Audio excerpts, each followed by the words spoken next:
After I started working at the zoo, I was added to a group chat called 100 Ways to Kill a Human. Every member had an animal as their profile picture. At first, I thought it was some quirky staff group. I even found it kind of cute. That was until I realized they were discussing how to eat me. Pedro the parrot, the new human, has beautiful eyes. I can't wait till Christmas. I want to pack them out right now. George the gorilla, relax. There'll be many visitors during Christmas. We'll have more eyeballs than we can eat. Also, I'm calling dibs on her thigh. Thor the tiger, nobody's taking her head, right? That's mine. Tucker the elephant. I'm a vegetarian, but I can crush her bones to dust. My fingers trembled. Slowly, I lifted my gaze toward the elephant enclosure. The area I was assigned to. An elderly elephant was staring straight at me. Its eyes were dull and cold, filled with fatigue and resentment. Its massive body was covered in cracked, dry mud. Flies swarmed around it, and it looked like it hadn't bathed in ages. We locked eyes and a chill ran down my spine. What on earth was that group chat? When I looked down again, the chat had gone silent. Hey, newbie. Get to work, my coworker snapped. He walked into the enclosure with visible disgust. Grabbed the hose and sprayed the elephants roughly. They backed away, clearly unwilling to let him near you. Useless beasts, he cursed. I'm so sick of taking care of you. Get over here. The elephants didn't move. So he threw the hose on the ground. Fine, stay filthy. See if I care. He stepped out of the enclosure and turned to me. I'm done here. Don't forget to prep their feed later. But don't bother too much either. They barely eat anyway. What a waste of money. Then he left. Every elephant glared at him as he walked away. Especially the old one. Its cloudy eyes full of rage. My phone buzzed again. Tucker the elephant. When Christmas comes, I'll be the first to crush hose guy. Then I'll crush all the humans. Ellie the elephant, let me stomp on them too. Dad. Chuck the seal. Christmas means lots of humans. If we riot at that time, we can kill so many of them. Kingsley the monkey, hose guy deserves to die. The new girl probably sucks too. I'll throw a rock at her head to see how she likes it. I blinked in shock and instinctively looked around. Suddenly, with a whoosh, a rock the size of an egg flew past my ear. Missing by inches. My he's almost gave out. On the monkey hill not far away, a monkey was standing upright, baring its teeth at me. The moment it saw me look, it scratched its chest and grinned, pretending innocence. I swallowed hard. I was sure of it now that the group chat was full of animals. I stood frozen, completely stunned. Those animals. They hate humans that much. And they were planning a revolt on Christmas. After hesitating for a while, I finally stepped into the elephant enclosure and began my work. All the elephants watched me with blank, emotionless eyes as I moved. I tried to focus on cleaning while my mind spun with questions. The place was in terrible shape. The enclosures, both inside and out, were piled with dung and the stench was overwhelming. The artificial stream and pool once built for the elephants to play in were now black and stagnant. The faucet on the fake rock wall hadn't produced a drop of water in ages. Even animals cared about cleanliness. Especially intelligent ones like elephants. Couldn't imagine how miserable they must have been living in conditions like this. I scrubbed and shoveled hard, hauling mound after mound of dung out of the enclosure, and scouring the food troughs that hadn't been cleaned in days. By noon, I'd only finished about 70% of the job. But the elephant enclosure already looked worlds better. I didn't stop there. I ran to prepare their feed next, only to find the supplies painfully sparse. There were mostly palm fronds and some dry, brittle hay. There weren't even vegetables, let alone fruit. Is this all the elephants eat? I asked the woman working next to me. The zoo isn't short on funds, right? I wouldn't know. I feed the capybaras. Their food's worse. I said hurriedly before rushing off. I pressed my lips together and grabbed as many bundles of hay and leaves as I could carry. Back to the elephants. When I returned to the group chat, chimed Ellie the elephant. She worked so hard cleaning that I thought she might be a good human. But as it turns out, she's just like the others, feeding us dry hay. Benny the elephant. I'm so hungry. I want papaya. It's been ages since I had papaya. Boo-hoo, North. The polar bear, stop crying. I ate rotten fish today. At least a pile of hay would have been better. I hesitated for a second, then dumped the feed into the enclosure. The elephants shuffled over, eating with hollow, weary looks. There was only grief and resentment in their eyes. The old elephant didn't come near. Instead, it lay down and stared blankly outside the enclosure, as if lost in thought. While they ate, I bolted to my car, drove to the nearest supermarket and cleared out the produce section. Mangoes, bananas, papayas, cabbage. I bought as much as I could, and had the store deliver the rest to the zoo. Before long, the feed room was piled high with fresh produce. My co-workers stared in disbelief, but I ignored them, hauled 3 full baskets of fruit and vegetables, and took them to the elephant enclosure. When the fresh produce hit the floor, the elephants froze. They had been chewing on dry, tasteless hay and sour leaves. They clearly hadn't expected anything like this. There's plenty, I urged, tossing a mangosteen toward the old elephant. It didn't react at first as the fruit hit the ground and cracked open, white flesh spilling like jelly and smelling sweet. The old elephant stared at it. Then it slowly curled its trunk around the mangosteen and examined it, as if it couldn't believe such a thing existed. Finally, it looked at me. Go on, try it. It's sweet, I encouraged. Its mouth watered, and in a blur, it scooped the whole mangosteen into its mouth. For the first time, I saw contentment and something like gratitude on an animal's face. The others went wild, devouring the produce like they'd been starved for years. I ran back and forth 3 more times with baskets, until the chaos subsided. Meanwhile, the chat exploded. Ellie the elephant. Dad, I got an apple. It's so sweet, I'm tearing up. Benny the elephant. Wow. Cabbage and papaya, they're my favorite. Pedro the parrot. What's all this yapping? I got slapped by a zookeeper again today. It's been 56 days since I wanted to peck that human's eyes out. Thor the tiger, stupid elephants remember. Every bit of human kindness hides a hunter's rifle. Kingsley the monkey. Hey. What occasion are you guys celebrating? Toss a banana over here, read the message. And looked up at the monkey hill. Kingsley the monkey and a big gang of monkeys were scratching their ears and chattering, all of them staring at the elephant enclosure. Many monkeys stretched out their hands, hoping an elephant would fling a banana their way. But the elephants ignored them and kept eating. I grabbed a banana and hurled it toward the hill. Kingsley the monkey leaped up and snatched it midair, already chewing before his feet hit the ground. He looked like he hadn't eaten in days. Monkey troop howled and squealed, begging me for more bananas. My hands were only so fast, so I tossed as many as I could. The whole hill rattled with noise like a little festival.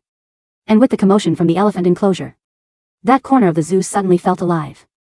Animals from nearby enclosures crowded to watch, and they filled the air with a non-stop chorus of chirps, squawks and bleats. Luckily, the zoo was quiet today with almost no visitors. Otherwise, anyone passing by would have been terrified. The truth was, Sunnyside Zoo had been quiet for years, and the main reason was the stench. It smelled really bad. The whole place reeked of animal waste. And on top of that, many of the animals looked listless or openly hostile. No wonder people stopped coming. In fact, only the holiday season drew a trickle of visitors. However, if the animals rioted on Christmas, that would be a disaster. Visitors would be at huge risk and the animals would likely be shot. I checked the calendar at that moment, realizing it was 7 days until Christmas. While I worried, conversation filled the group chat. Ellie the elephant, that was delicious. I finally had a proper meal. She's a good human. Kingsley the monkey. I agree. The way she tossed that banana is burned into my memory. My butt's tingling. Wendy the capybara. Hey guys, last week I found a rotten orange that was tasty, but it just crossed my mind to share the joy today. Thor the tiger. Interesting. That human really knows how to win beasts over. When I go out, I'll be the first to kill her. Wait, tiger. Are you serious? That wasn't right. Then a different voice spoke up in the chat. A voice I didn't expect. Benny the elephant. Thor the tiger. That human is truly kind. Don't hurt her. Thor the tiger, kid. You'll learn when you're my age. That human kindness often hides a loaded gun. Wendy the capybara, all these messages are making me sleepy. I'm going to take a nap. Kingsley the monkey. I think we should keep observing Thor the tiger. Don't be impulsive. Thor the tiger. It was like a tiger's roar echoed through the group. And the chat went quiet. I shook my head and kept working. Normally we could take a lunch break, but there was too much to do in the elephant enclosure. The urgent task was to restore running water. Without it, bacteria would breed and the elephants would fall ill. I spent 2 hours tracking down the person in charge, and slipped him $200. Finally, he opened the water valve for the elephant enclosure. From the fake rock cave, a clear stream began to rush. Water from the tap gushed down the rocks into the creek, and the flow swept toward the pool. In a few hours, the dirty water would drain away, and the elephants' lives would be a little better. The enclosure erupted. Excited calves raised their trunks and trumpeted, while bold elephants jumped into the stream without hesitation, ashing even though the water was cold. On the monkey hill, Kingsley the monkey craned his neck and shouted, "Oh, ho! Oh, ho!" I didn't understand what it was saying, so I opened the group chat again to check. Kingsley the monkey. "Oh, ho! Oh, ho!" The egrets shared account. That silly monkey going on about. He almost made us fall when we passed by Kingsley the monkey. I'm sorry, I got too excited. I'm saying the human gave the elephant enclosure water. George the gorilla, I heard it too. It sounds so familiar. That human really is a good human. Animals kept popping into the chat, arguing and commenting. I even saw a panda send a gift with its paws together, like it was thanking someone. For some reason, my chest felt warm and a small smile tucked at my lips. And the tiger showed up again. Thor the tiger. How naive. Food and water are ours by right. Those humans dangle a little treat and expect us to forget everything. If she dares show herself, I'll rip her apart. The chat went quiet for a long moment. After a while, Kingsley the monkey asked, "What if she gives you your favorite, a big drumstick?" My fingers hovered over the screen, the cold December wind biting at my knuckles. The screen glowed against the darkening sky of the zoo. Thor the tiger, how naive. Food and water are ours by right. Those humans dangle a little treat and expect us to forget everything. If she dares show herself, I'll rip her apart. Below his message, a tense silence fell over the chat. The usual chatter of the monkeys and the quiet grunts of the capybaras vanished. I stared at the phone, my breath fogging in the air. Then came the reply. Kingsley the monkey, what if she gives you your favorite, a big drumstick? Thor the tiger, a drumstick? Do you think my dignity can be bought with a piece of cheap flesh? I want the bone that matches the marrow of my enemies. Let her. Bring it. Let her step within 3 feet of my bars. I will show you what a real hunter does with a good human. I swallowed hard. My knees felt weak, but I looked around the empty pathway. The sun was dipping below the horizon, casting long, skeletal shadows across the park. The zoo was dead quiet, save for the distant, low rumbling of the big cats. Hey! What are you doing standing around? I jumped. Steve, the hose guy, was walking back from the carnivore pantry, wiping grease and dirt onto his stained overalls. He smelled of cheap tobacco and rancid fat. I was just checking on the animals' feeding schedules, I muttered, tucking my phone into my pocket. Steve laughed, a harsh, dry sound. Feeding schedules? You worry too much, kid. They eat when we tell them to eat, and they eat what we give them. The tigers got their ration today. Don't go near them. Thor's been clawing at the concrete all morning. Beast is going crazy. Probably needs a good whack with the prod to quiet down. You hit them? I asked, my chest tightening. Steve stopped, squinting at me with yellowed eyes. We manage them. You want to keep your head on your shoulders, you don't treat them like pets. They're meat eaters, kid. They'd eat you and your bleeding heart in one bite. He spat on the ground and walked off toward the break room, muttering about his shift ending. Once his footsteps faded, I took a deep breath. My heart was pounding like a trapped bird. I couldn't just do nothing. If I let things go on like this, Christmas would be a bloodbath. These animals weren't just angry, they were systematically starved, abused, and neglected. They were prisoners planning an escape, and they had every reason to hate us. But I had to know. Was there any humanity, any connection, left to salvage? I walked back to the feed room. It was locked, but the padlock was rusted and loose. I used a metal spatula to wedge it open. Inside, the carnivore section was a horror show.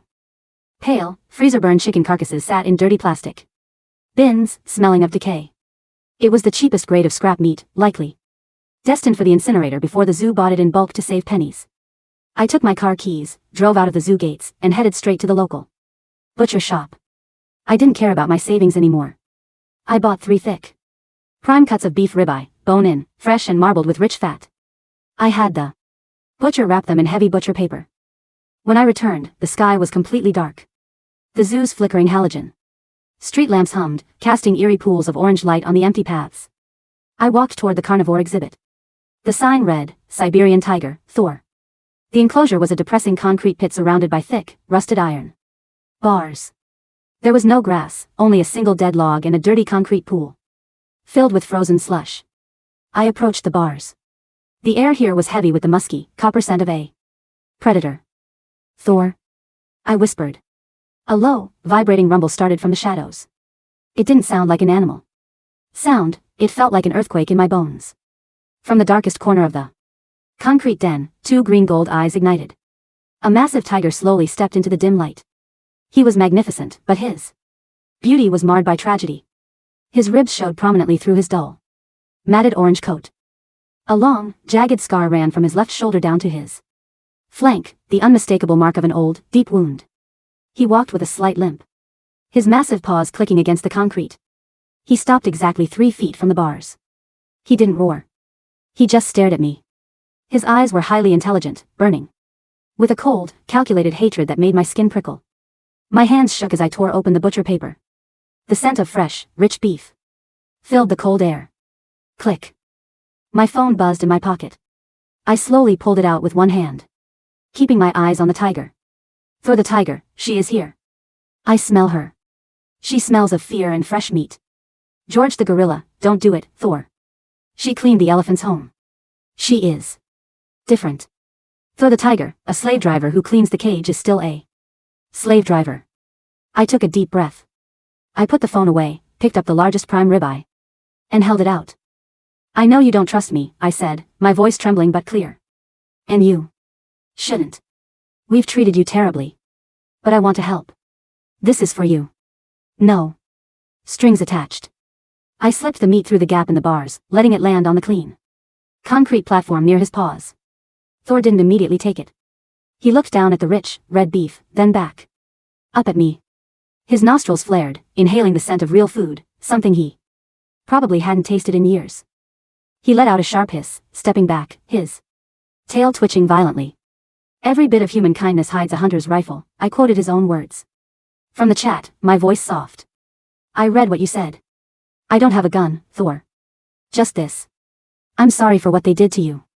The tiger froze. His ears twitched forward. He looked at me, then at the meat. Then back at me.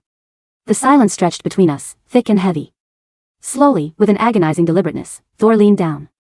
He clamped his massive jaws around the beef, lifting it. He didn't tear into it like a wild beast, he carried it back into the shadows of his den, his eyes never leaving mine until he vanished into the darkness. A few seconds later, my phone buzzed. Thor the tiger, the meat is acceptable. But do not think this changes anything. Human. Christmas is still coming. I leaned against the iron rail, letting out a breath I didn't know I was holding. It wasn't a victory, but it was a start. He hadn't lunged. He had listened. Over the next 3 days, I became a ghost in the zoo, working 18-hour shifts. I spent my entire paycheck, and then dipped into my college savings, buying fresh fruit, vegetables, high-grade meat, and clean straw. I smuggled heaters into the monkey house, burying them safely behind protective grates so the small primates wouldn't freeze in the December chill. I spent hours scrubbing the stagnant pools, draining the black water, and refilling them with clean, fresh water. And the group chat noticed. Wendy the capybara, my water is warm today. I took a bath. I didn't freeze. I think I love the new human. Chuck the seal, she brought us fresh herring today. Not the dry, salty kind. It was juicy. My belly is full. Pedro the parrot, she gave me walnuts. And she didn't scream when I mimicked her. I might wait on pecking her eyes out. Maybe after New Year's. George the gorilla, she spent 3 hours cleaning my climbing ropes. Her hands were bleeding. I saw her wrap them in white cloth and keep working. She didn't complain once. But amidst the growing warmth, a dark cloud hung over us. Steve and the zoo director, a greasy man named Director Vance, were growing suspicious.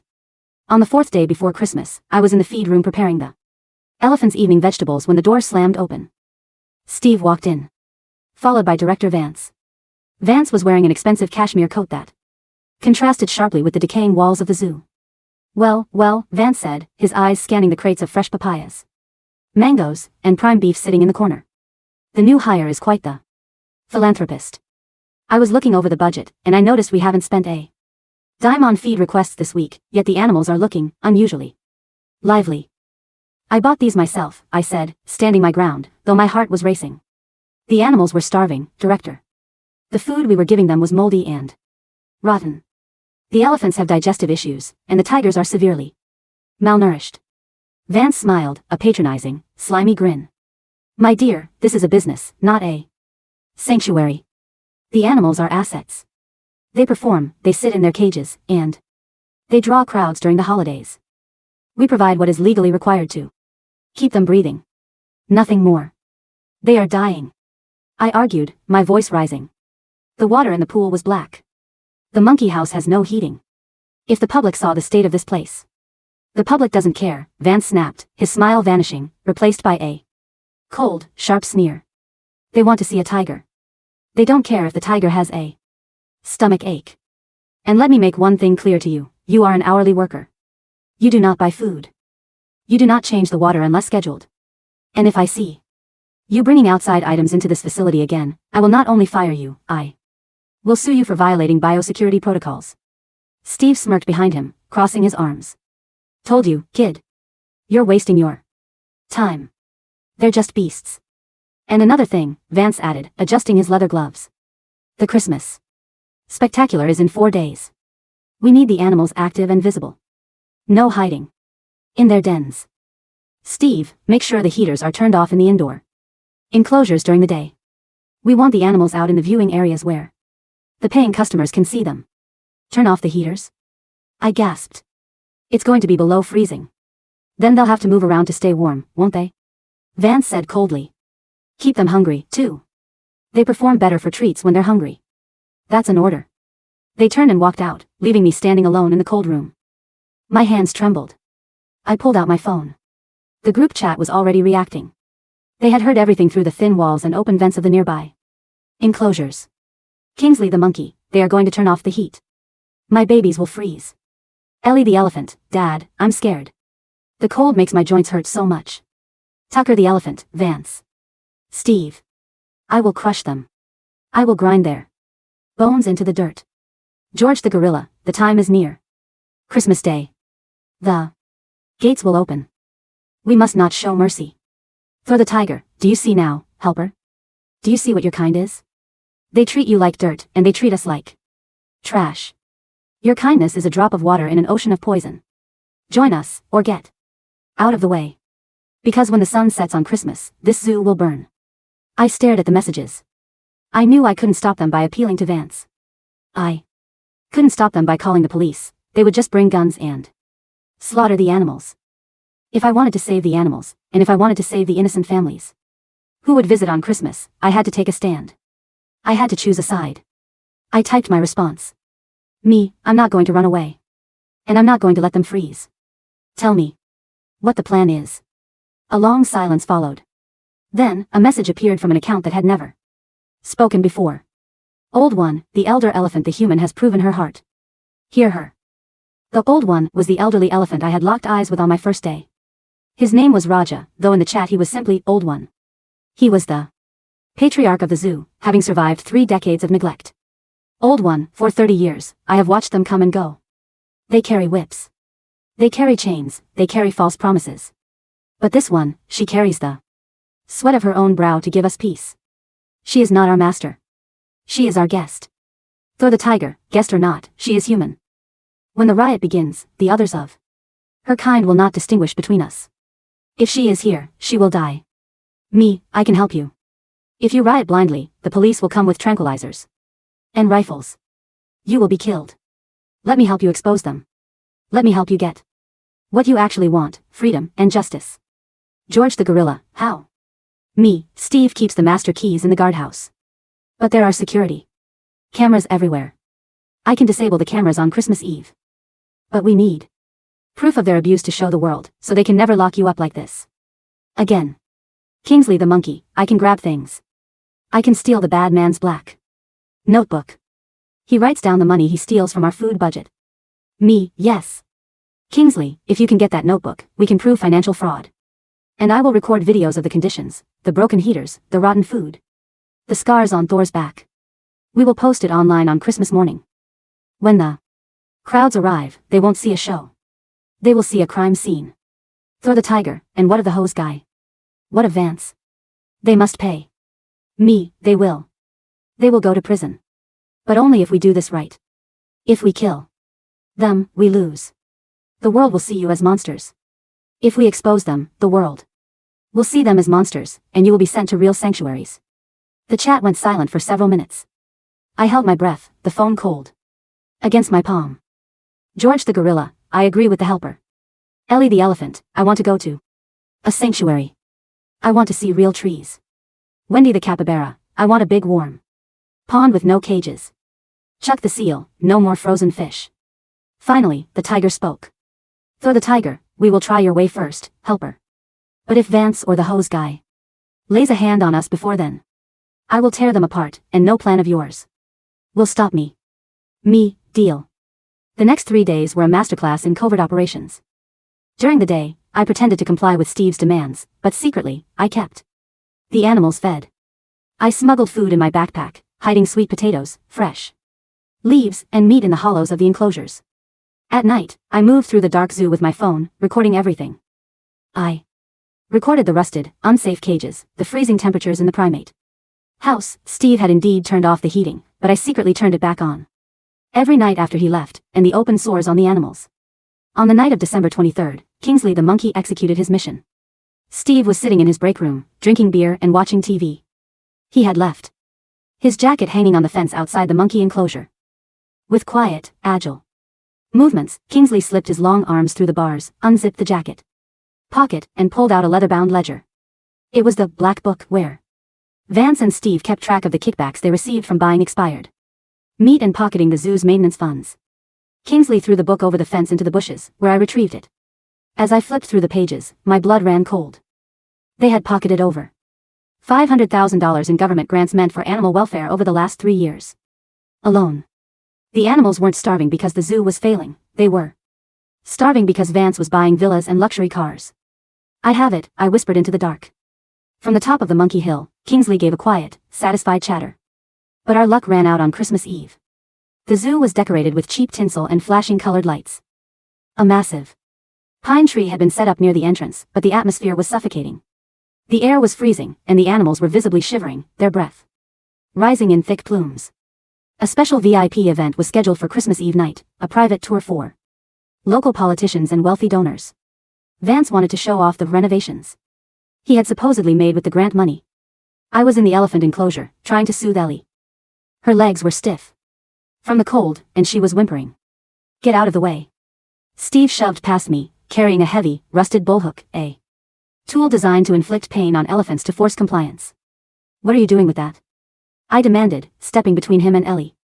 She's cold and her joints are hurting. Leave her alone. The VIPs are coming by in 10 minutes, Steve sneered, his face red from drink and anger. The director wants them active. They need to do the trumpet salute. If this useless beast doesn't stand up and perform, I'm going to make her feel a whole lot worse than just cold. He pushed me aside.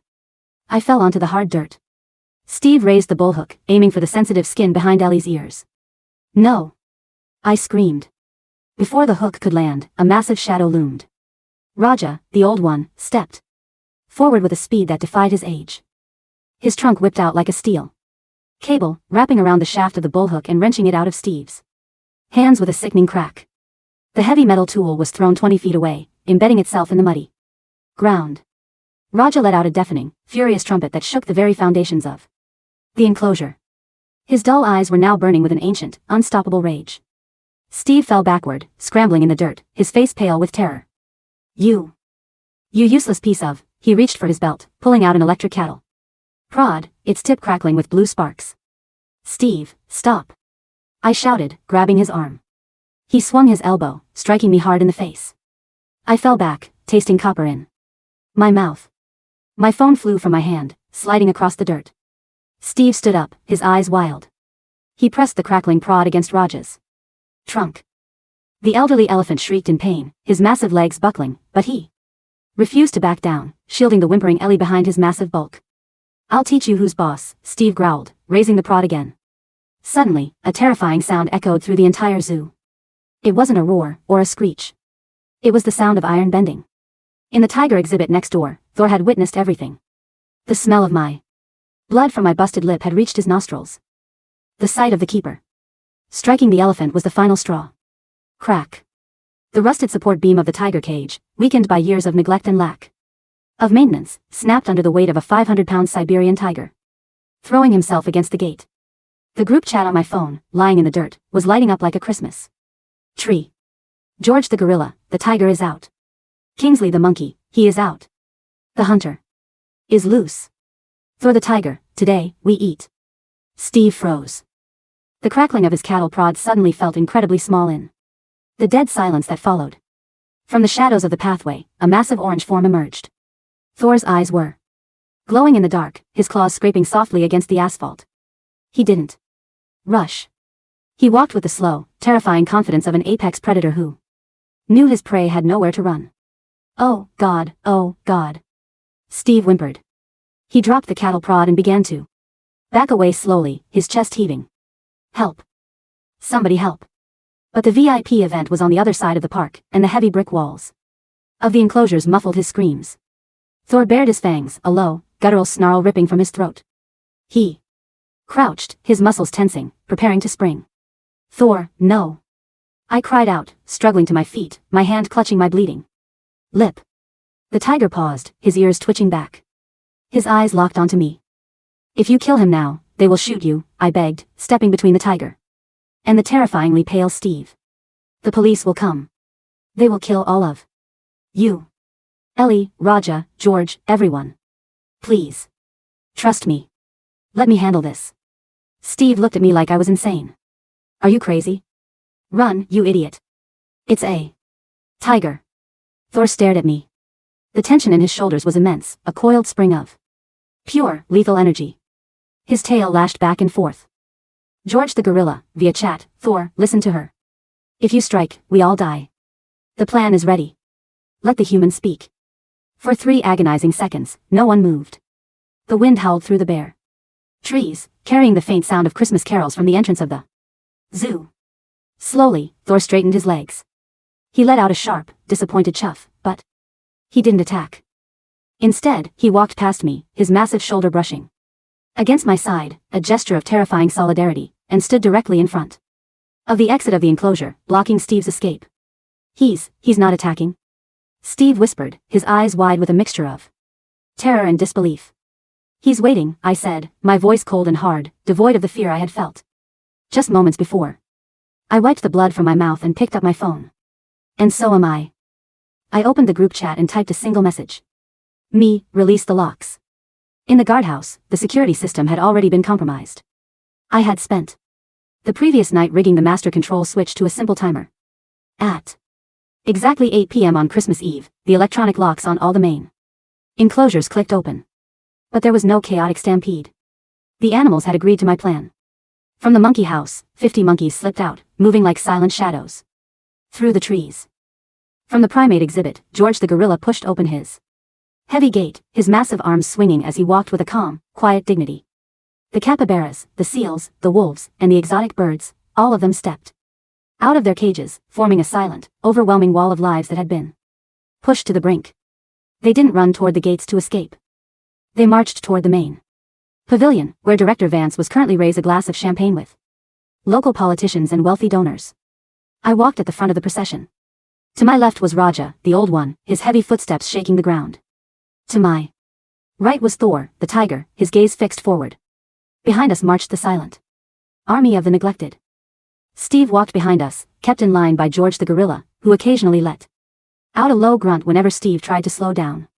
As we approached the glittering, warm pavilion, the sound of laughter and clinking glasses drifted out.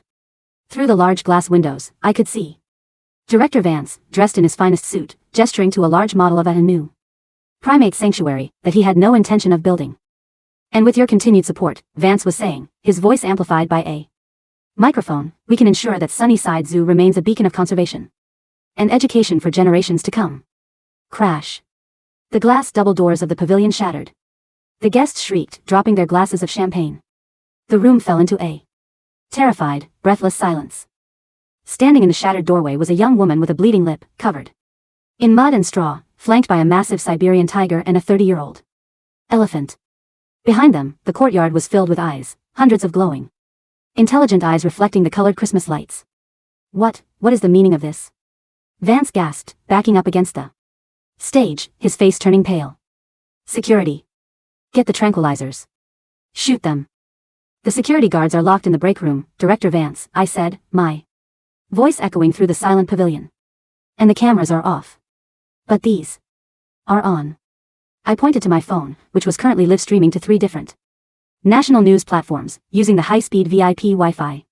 On the screen, the viewer count was climbing by the thousands every second. Behind me, several local journalists who had been invited to the event immediately raised their cameras, their flashes illuminating the scene. Tonight, we aren't here to perform, I said, stepping forward. We are here to show the world what you've done. I tossed Steve's black ledger onto the stage at the feet of the mayor, who was standing in the front row, trembling. That book contains the complete financial records of Sunnyside Zoo, I said. It proves that Director Vance and Keeper Steve have stolen over $500,000 in funding. It lists the expired, rotten meat they bought to feed the carnivores.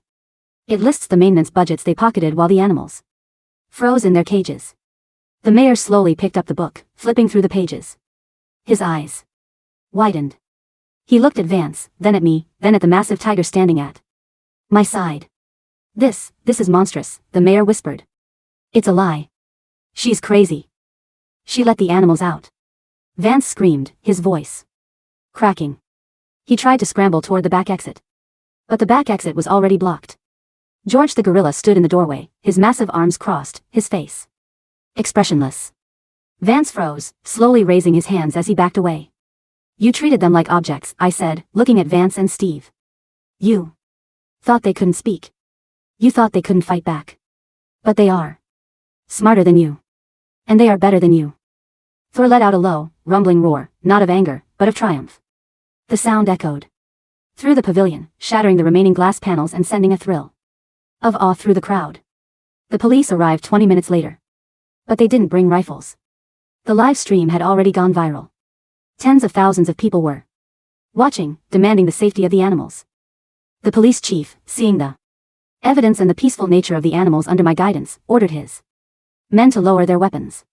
Vance and Steve were led away in handcuffs, their faces pale and defeated as the crowd of donors and politicians watched in disgust. The aftermath was a whirlwind. The exposure of the corruption at Sunnyside Zoo led to a federal investigation. Within 48 hours, the zoo was shut down, and the board of directors was dissolved. But the story didn't end there. Because of the massive public outcry and the millions of dollars raised by supporters online, the zoo was purchased by a major international animal welfare trust. It was to be completely rebuilt from the ground up, not as a prison, but as a state-of-the-art rehabilitation center and sanctuary. I was offered the position of Director of Animal Care and Welfare. On Christmas morning, the park was quiet. The snow was falling softly, covering the dirty concrete in a blanket of pure, clean white. I sat in the newly renovated break room, drinking a hot cup of coffee. My lip was still sore, but my heart was at peace. My phone buzzed. I pulled it out and opened the group chat. The name of the group had been changed. It was no longer 100 Ways to Kill a Human. It was now the Sanctuary. Ellie the elephant, the snow is so beautiful today. And my legs don't hurt. The new heaters are so warm. Wendy the capybara, I have a heated pool now. I'm floating on a giant slice of watermelon. Kingsley the monkey, I stole a cookie from the break room. It was delicious. The helper saw me and didn't even yell. She just smiled. Chuck the seal, fresh fish every day. I think I'm getting fat. George the gorilla, the helper has done well. We are safe. I smiled, my eyes misting over.